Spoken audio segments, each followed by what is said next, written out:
மௌனம் ஒரு மகா பெரிய சக்தி அப்படின்னு சொல்லி நிறைய மகான்கள் சொல்லியிருக்காங்க.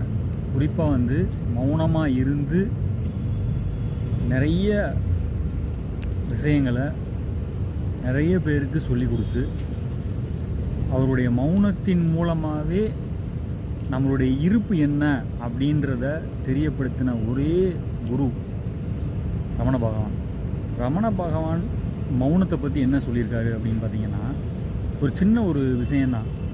ஒரு நாள் மௌன விரதம் 24 மணி நேரம், இன்றைக்கி கூட அமாவாசை தான், அந்த 24 மணி நேரம் மௌன விரதம் ஒரு சிலர் இருக்காங்கன்னு வச்சுக்கோங்களேன். அந்த மௌன விரதத்தன்னைக்கு உங்களை சுற்றி உங்கள் வீட்டிலேயே நிறைய விஷயங்கள் நடக்கலாம். ஒரு எக்ஸாம்பிள், உங்களுக்கு அன்னைக்கு ஒரு புது ட்ரெஸ் எடுக்க போகிறாங்கன்னு வச்சுக்கோங்களேன். உங்களுடைய மனசில் ஒரு கலர், இந்த மாதிரி கலர் எனக்கு எடுத்தீங்கன்னா நல்லாயிருக்கும் அப்படின்னு தோணுது.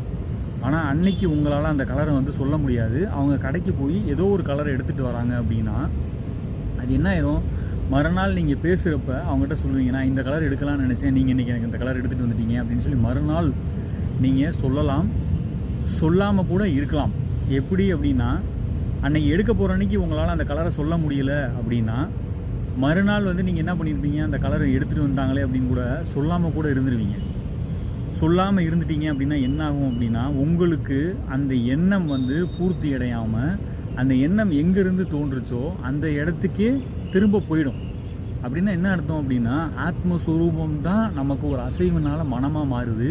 அங்கேருந்து எண்ணங்கள் வெளியில் வர்றப்ப, அதாவது எண்ணங்களின் தொகுப்பு தான் மனம் அப்படின்றது.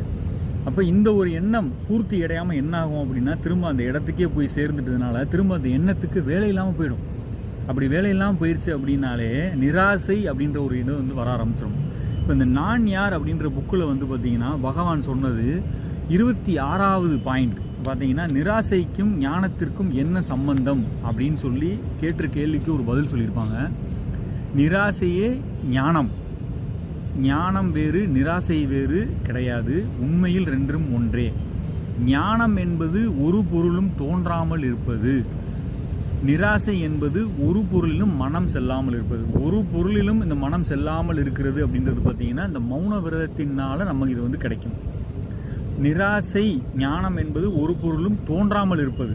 ஃபஸ்ட்டு முதல்ல சொன்னது தான் நடக்கும். எந்த ஒரு பொருளும் மனம் செல்லாமல் இருப்பது அப்படின்றது பார்த்தீங்கன்னா வைராக்கியம் அப்படின்னு சொல்கிறது. எந்த ஒரு பொருளிலும் தன்னை விடாதிருத்தல், எது தோன்றினாலும் தன்னை விடாதிருத்தல் அப்படின்றது தான் ஞானம் அப்படின்றதுங்க. அதுதான்